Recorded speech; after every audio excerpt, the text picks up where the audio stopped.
Hello, all of you.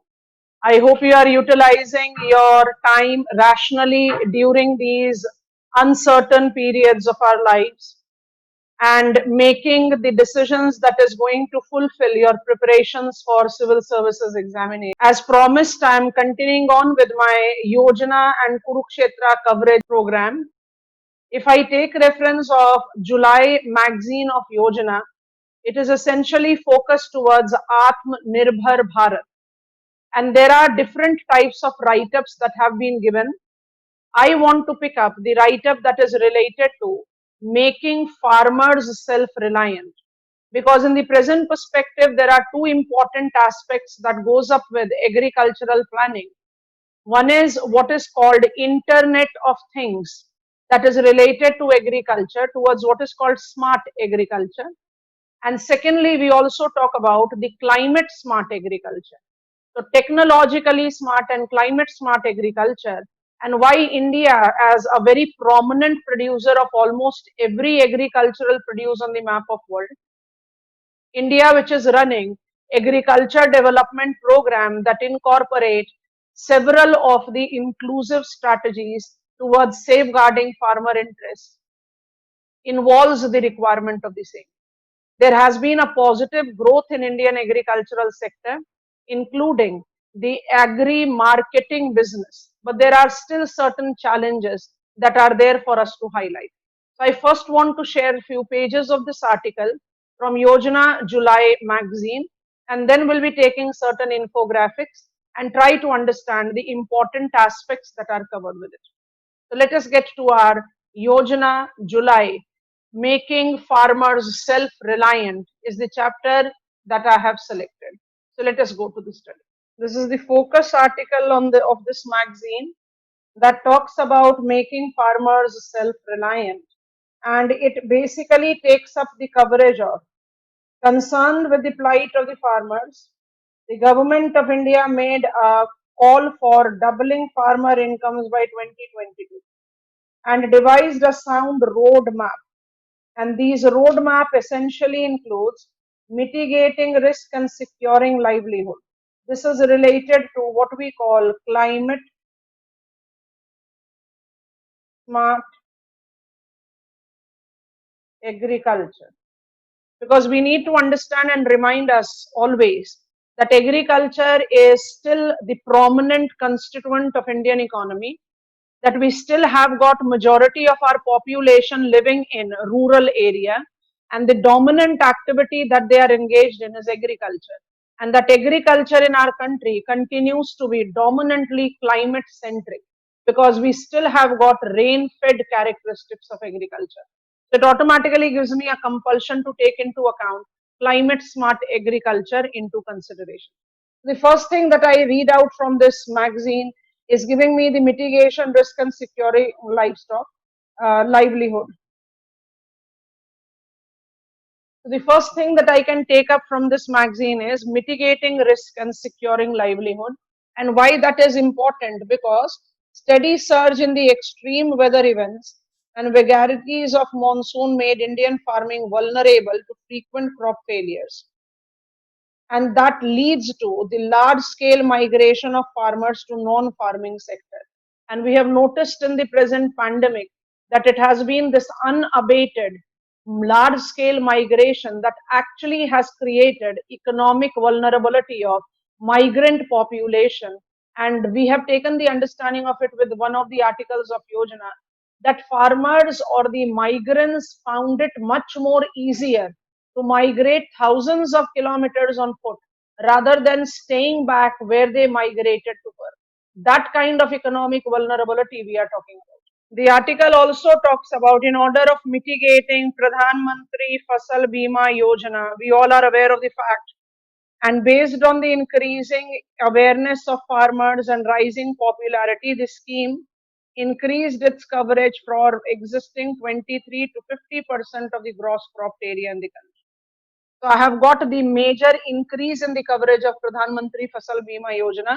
Pradhan Mantri Fasal Bima Yojana is to facilitate somewhere risk mitigation that farmers are subjected to, because agriculture still continues to be crop culture, and agriculture as crop culture is still dominantly rain fed.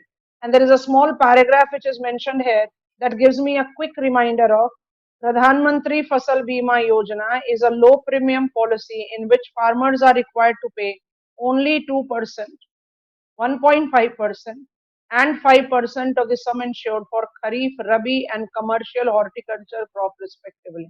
You can easily demarcate them. 2%, 1.5%, 2% for Kharif, 1.5% for Rabi, and 5% for horticulture and commercial crop. And balance premium is paid upfront and shared equally between center and state government. Now the question arises that if there is change in the climate and our agriculture is essentially rain-fed agriculture, and I have got Pradhan Mantri Fasal Bima Yojana, then where we are having, and the coverage is also quite favorable. So where we are having the challenge, these challenges you need to understand, and I want to quickly get onto the infographics from the contemporary reference. As you can all notice, it is sourced from Ministry of Agriculture and Directorate of Economics and Statistics. And I want you to take up the reference of the study, which is very significant for me to highlight. India lags world in yield. When I take the reference of our leading production status in almost every of the agricultural produce, it is that we are still reeling under the challenge. The challenge of Indian agriculture is not just related to change of climate, but it is also identified with some of its inherited characteristics like lower productivity,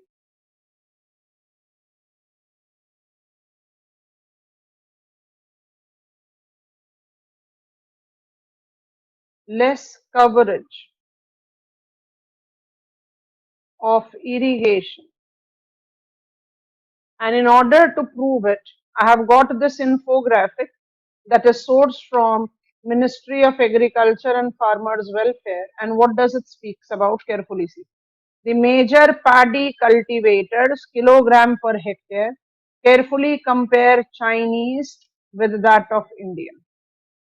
And I'm not asking to compare India with non-comparable economies. We are taking the comparison with China, with Brazil, and with Indonesia. And similarly, if I take the major wheat cultivators and productivity that India incorporate with wheat, I need to compare it with the major producers. So Germany is right here. And let us avoid it because we should not compare India with the developed country. So compare it with China and then take India. So change of climate is one of the very important challenge that we are facing. We are not denying that. And because of that, the increased vulnerability, change of climate and related vulnerability of the farming population is the prime reason that I have got Pradhan Mantri Fasal Bima Yojana. But the problem is also related to lower productivity. And it goes with both the principal crops, food crops, where India surely has got a prominent production status, but it is lacking behind. And added to it, when I talk about less coverage of irrigation, I can easily take up this infographics that we are taking from the Directorate of Economics and Statistics, and we are aware of the fact that 53% of the farming area is under irrigation. India still has got 2,233 kilograms per hectare as the food grain yield. That is, productivity levels are low, coverage of irrigation is less, and if I continue with the reference of agriculture dominantly continues to be crop culture, then automatically higher commercial vulnerability is being justified with farmers. And remind yourself, it's not written here, I can write it, that we have got 60% plus farming population in our country as marginal farmers. And if I take that into consideration, the challenge becomes much more higher because marginal farmers have got lesser economic resilience. If I have to talk about profile of agriculture in the country, in the spatial dimension, I can easily identify the output of the agricultural produce in India, again sourced from Ministry of Agriculture and Farmers Welfare, that we are having some important states to be listed up. And if I highlight them, Uttar Pradesh, largest producer of wheat; Assam, largest producer of tea; West Bengal, largest producer of rice; Madhya Pradesh, largest producer of soya bean, pulses and linseed. Soya bean actually is the outcome of yellow revolution, and pulses that marked up its beginning with A3P and now part and parcel of National Food Security Mission food crop. Punjab is the largest producer of food grains. So I can see an edge over Uttar Pradesh for Punjab, because with Uttar Pradesh we are essentially talking about wheat. But when I come to Punjab, I'm talking about entire range of food grain. And remember that we count Punjab among the leading producers of both wheat and rice. Gujarat is the largest producer of cotton. Maharashtra goes essentially with jowar, tobacco, and safflower. Safflower is one of the oil seeds that we are producing and incorporate the benefit of National Mission on oil seeds and oil palm under Krishi Unnati Yojana. And essentially Karnataka, again with the largest producer of sunflower, it's again incorporating no NMOOP. And then we have maize, ragi, coffee, and cardamom. Coffee, Coorg coffee as the most prominent purview.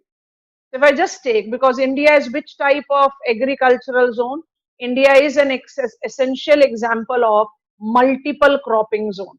If I say Uttar Pradesh is the largest producer of wheat, it should not be taken that Uttar Pradesh produces wheat only. Uttar Pradesh or any other state for that matter incorporate production profile of more than one crop in one cropping season. And that is where we can talk about this. What is the mixed term that is utilized in agriculture? So the term mix that is utilized in agriculture incorporate two aspects to it: mixed farming and mixed cropping.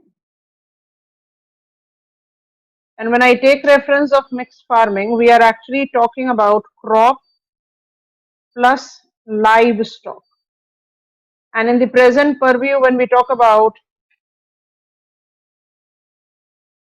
climate smart agriculture, we take into reference silviculture, pasture culture, aquaculture as the added purview to agriculture. But cropping is about crop, and when it comes to cropping, then it is crop only with either crop rotation or intercrop. And if I have to somewhere pick up Indian perspective, I'll say farmers' vulnerability in India is essentially due to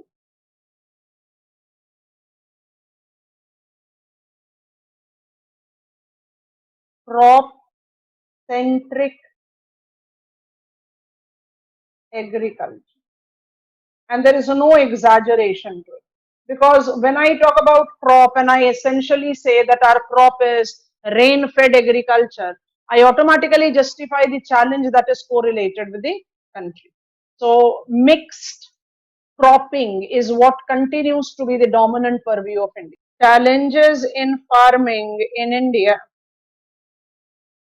is thus highlighted to incorporate these five aspects, and they all are very strongly interrelated to what we have just talked about. It is low yield, we have talked about it. It is lack of information, we are aware of it, and that leads to lack of scientific methods. Interesting things that we are adding is poor market availability, and over dependence on the guesswork. This is very interesting thing. And that is the reason we have got ENAM here. However, when it comes to the technological revolution, we are taking Indian agriculture to be significantly favorable. And the expression that we have taken up from the newspaper clipping, fertile for technological revolution. Farming is becoming more predictable and showing better quality of yields because of. So this is new evolving perspective. If I have to make farmers truly Atmanirbhar, I need to take this new evolving perspective to generate a universal appeal. And what is this new evolving perspective? It is satellite images, Internet of Things sensors, data analytics, cloud computing, and precision in farming methods. All these are collectively called as, and this is what we want to refer in our focus of the study today. So I do understand that India is working with an ambitious target of doubling the farmers' income by 2022. We do understand that India is still having a significant we do understand that India is still having a significant challenge in agricultural characteristics because of these five perspectives that we are having. However, we are a very promising area when it comes to the modifications of the technology revolution, because technological revolution is going to generate smart agriculture, and smart agriculture can be correlated to sustainable agriculture. Are they absolutely overlapping? No, they do relate to each other. And in that perspective, carefully see this now.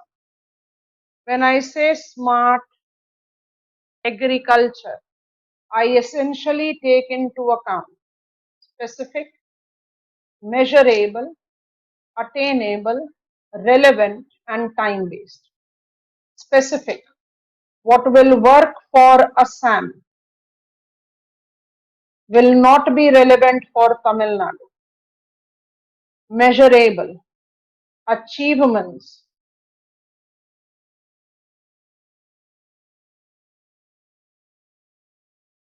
should be measured from the perspective of cost, entire input. Don't read cost as only the monetary investment that is there. Attainable, it should be practical. Relevant, relevance in terms to the given condition. Like if I talk about landless laborers and I want to induce smart agriculture for the landless laborers, which type of smart agriculture landless laborers will be having? Community farming,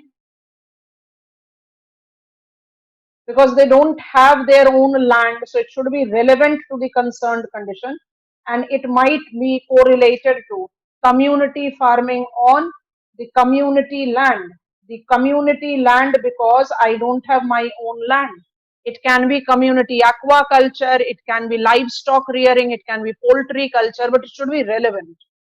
Relevant thus should not be mixed up with specific. Specific is area specific. So here I am writing area, specific to area. Measurable, because I need to take the account of monitoring to it. Attainable, it should be practical. Practicality is time and space specific. What will be practical for a elite affluent farmer in Punjab today will not be attainable for a poor farmer in Punjab even today. So I have stabilized time, but I'm talking about two factors or two categories of the population. So attainable, relevant, because I need to target every category of farming population, and time based. Time based because we need to generate much swifter outcome. You know, one of the things by which, one of the very common point that we commonly utilize, we regularly utilize in justifying the growth purview. as soon as possible. I'll do it as soon as possible. And when I say so, I'm essentially trying to take up that let me just delay it. जिसको कहते हैं ना टालते जाना. So if it is time specific, then only it is smart. So smart agriculture, I'm writing agriculture here. The smart agriculture in the country that is correlated essentially to the technological innovations to somewhere overcome the challenges that is related to the country's agriculture and serving the ambitious target of doubling farmers' income by 2022 stands for S specific, M measurable, A attainable, R relevant, and T time based. Ministry of Agriculture and Farmers Welfare, 6 components of smart farming, and it is directly derived from Food and Agricultural Organization. And I think all of them are speaking for it. Sensing technology, software application, communication system. We have got Kisan call center, telematics positioning technology, hardware and software systems, and data analytics and solutions. Because when I take up the reference of I'm running Pradhan Mantri Fasal Bima Yojana, but until and unless I utilize drone based monitoring of, I'm using the term assessment, crop loss, will it be giving me timely assistance that I need to provide to the vulnerable farming population? No. That means T of smart will not be applied. And if T of smart is not being applied, then the agriculture cannot be complete. It has to be timely. We are running the program that is called Transport Subsidy on Seed Sector. And it is essentially targeting remote areas, northeastern states, hilly districts of our country. Objective to ensure affordable availability on time of the high yielding varieties of seeds. Because if it is not available on time, then what is the use of it? So smart farming incorporates 6 components to it. And these 6 components have been outlined by Food and Agriculture Organization and has been integrated in the planning by Ministry of Agriculture and Farmers. If I have to take it from the perspective of utility, it is high tech ears and eyes, which is related to the technology in Indian agriculture, which I already talked about with the reference of smart agriculture. And carefully see sensors, data, and cameras. If I say sensors are critical to high tech makeover of farms embedded in soil or overground, and they collect information like soil moisture, texture, salinity, organic matter, residual nitrate, soil pH, nutshell. Sensors can make our soil health card work much more efficiently. Similarly, when I take data collected is analyzed, synced with satellite data and information relevant to farmers to help them decide on irrigation, fertilizer, sowing or reaping. So data collection is facilitating change of agriculture from ad hoc practice to planned and organized practice. When to cultivate, what to cultivate.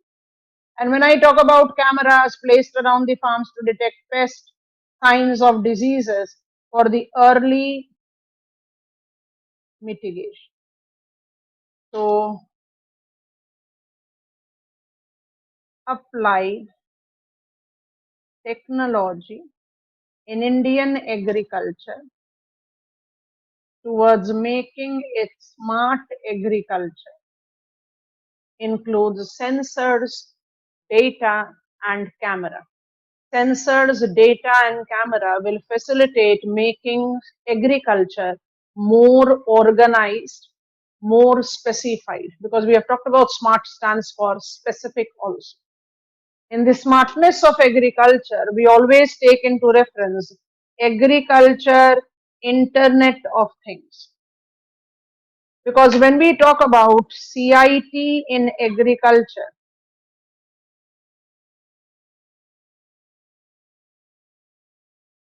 it facilitates input, processing, and output links. And as we have already taken with our previous image, agriculture Internet of Things, CIT, essentially relates to machines for routine operations, drones for field monitoring. So we take regular routine operations, we take monitoring, we are taking water management, and we are taking soil monitoring sensors. This can be applied in answer writing. Otherwise, it is as good as sensors, cameras, and data collection. Because Internet of Things basically facilitate much organized factor of the study. What we are trying to understand is that agriculture in India have shown leaps and bounds of development, but agriculture in India still continues with certain defined challenges. And these challenges, apart from India being a mixed cropping zone, India representing the example of more ad hoc practices, India still not incorporating irrigation, projecting lower productivity level, higher economic vulnerability, is moving agriculture towards smart agriculture. What exactly smart agriculture is all about? Smart agriculture is nothing but agriculture, Internet of Things. But is it the sufficient factor that we take up with the reference of agriculture development towards self-sufficient Atmanirbhar Bharat and Atmanirbhar Kisan? No, it cannot be done that way, and it must be interlinked with sustainable agriculture that relates to three trinity of productivity, adaptation, and mitigation. Productivity, we all are aware of, is output per unit area. Adaptations to the changes of climate and variability. That I know that heat wave condition, cold wave condition, drought, flood, unprecedented hailstorm, landfall of cyclone can influence not just the agriculture as standing crop, it is going to influence soil moisture, it is going to influence the quality and quantity of water as surface and subsurface reservoir. How do I adapt to it? And mitigation by default goes from reducing greenhouse gases. We all are aware of the fact that in the special reports of IPCC, it is time and again proven that we always talk about. I'm talking about 2019. I'm always talking about that agriculture is vulnerable to climate change. We need to understand that agriculture is one of the principal causes of change of climate. So reducing greenhouse emissions from agricultural activity and increasing the carbon no say sinks in the farmland, and the carbon sinks in the farmland by default will be correlated with green belt development. So careful, sustainable agriculture combined with smart agriculture is what goes with agricultural planning in the present perspective. And if I take smart agriculture, that incorporates 5 components to it. Sustainable agriculture incorporates 3 components. So nutshell, to develop Atmanirbhar Bharat, Atmanirbhar farmers, self-reliant India, and self-reliant farming population. Now, in order to talk about climate smart agriculture in details, and we are taking up the support that has been given to us by Food and Agriculture Organization. I have got the reference of many of the factors that can be taken into account. So it goes with what we call ecosystem service, provisioning, regulating, cultural, and support.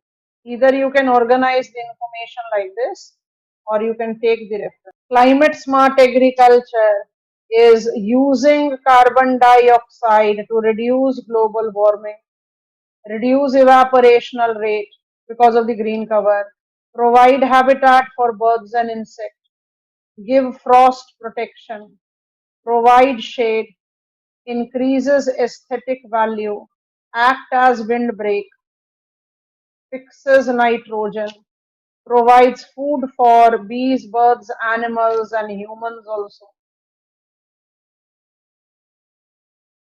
controls erosion, provides timber, releases oxygen, and provide firewood. Provides timber, number one. Provides food including human, number two. Provides firewood, number three. And after taking all this into account, I surely want to pick up one of the very important aspects of our study that is related to the agriculture or agri-tech development in India. Input marketplace model that works with farmers in pre-harvest category. So matching agricultural input sellers to farmers. And if I take reference of downstream, we are talking about output, that is farm to fork culture. It works with farmers in post-harvest tenure, matching farmers to business or retail consumer. Ninja Cart, Lixius. How do I correlate agri-tech companies in India to be related to the Atmanirbhar Kisan? It is basically to justify, and this is how the quality of answer evolves actually. I can make my farmers Atmanirbhar by number one, inducing agriculture, Internet of Things, smart agriculture. Number two, by facilitating sustainable agriculture, which is about productivity, which is about mitigation, which is about adaptation. And then it is also about agri-tech companies. Reason is that I require efficient and dependable input and output link. The agri tech companies of the country and otherwise also is categorized essentially into two categories, upstream and downstream. If I take upstream, I'm talking about inputs. So my seed, my agricultural implements, my irrigation and etc.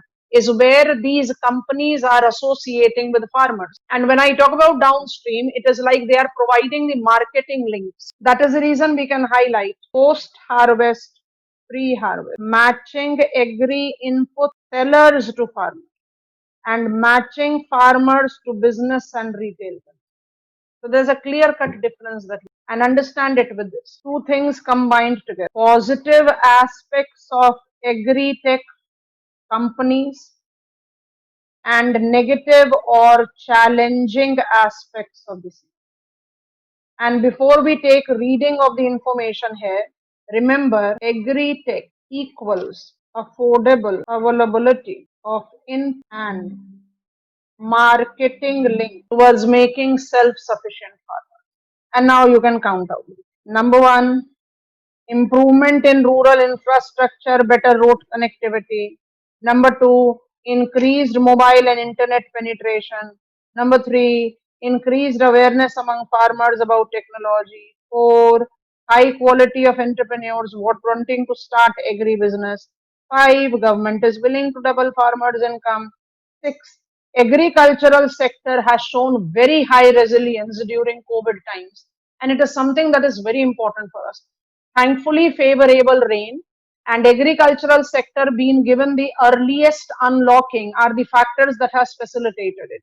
And number seven, mainstreaming of the funds showing interest in the agricultural sector. The entire reference of the venture capital fund, VC is written here, stands for venture capital. So when venture capital fund is showing interest in agricultural sector. So my input as well as output links are getting favored with agri-tech companies, and agri-tech is becoming popular in the country because of these seven reasons. But there are problems. Many companies somewhere mislead themselves as agricultural firms.